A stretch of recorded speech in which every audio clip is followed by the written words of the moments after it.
বিসিবিতে গিয়েছিলেন, আসলে কি হয়েছে সেটা নিয়ে একটু বলতে চাই। বিসিবিতে আমি ডাকা হয়েছিল কিছু কথা বলার জন্য, আসলে কোনো সিদ্ধান্তের জন্য না। কারণ কি, আমি বিসিবির কেউ। আয়ারল্যান্ডের বিপক্ষে সিরিজ জিততে হলে ছাব্বিরকে দলে লাগবে। লাইভে এসে একই বললেন মাশরাফি বিন মর্তুজা। ঘরের মাঠে আয়ারল্যান্ডকে টেস্টে হোয়াইট ওয়াশ করে দারুণ আত্মবিশ্বাসে আছে বাংলাদেশ। আর সামনে শুরু হতে যাচ্ছে 3 ম্যাচের টি-20 সিরিজ। রবিবার 23 নভেম্বর সন্ধ্যায় বিসিবি ঘোষণা করল প্রথম 2 ম্যাচের স্কোয়াড। এরপরেই হঠাৎই ক্রিকেট মহল উত্তাল হয়ে ওঠে সাবেক অধিনায়ক মাশরাফি বিন মর্তুজার এক লাইভ মন্তব্যে। লাইভে এসে মাশরাফির বোমা, জাকের শামীম দিয়ে ফিনিশিং হবে না।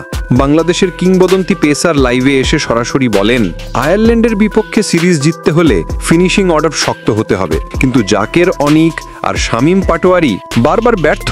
মাশরাফি মনে করিয়ে দেন, Asia cup, Afghanistan series, West Indies series এসব জায়গায় সুযোগ পেয়েও জাকের, শামীম কেউই ফিনিশার হিসেবে দায়িত্ব পালন করতে পারেননি।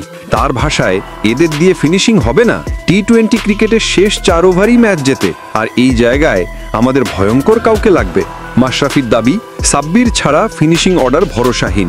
এরপরেই ম্যাচ বললেন সবচেয়ে আলোচিত লাইনটি, বাংলাদেশের ফিনিশিংয়ের শেষ ভরসা এখনো সাব্বির রহমান।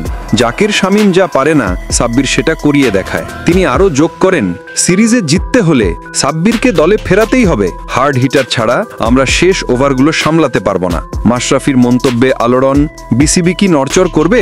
মাশরাফির মতো বড় মাপের ক্রিকেটারের এমন সরাসরি মন্তব্যে এক ঝড় বইছে ক্রিকেট দুনিয়ায়। ভক্তরা ইতোমধ্যে প্রশ্ন তুলছে, সাব্বির কি ফিরছে? জাকের, শামীম কি বাদ পড়বে? আয়ারল্যান্ড সিরিজে কি বড় পরিবর্তন আসছে? মাশরাফির এই মন্তব্য এখন সোশ্যাল মিডিয়ায় আগুনের মতো ছড়িয়ে পড়েছে।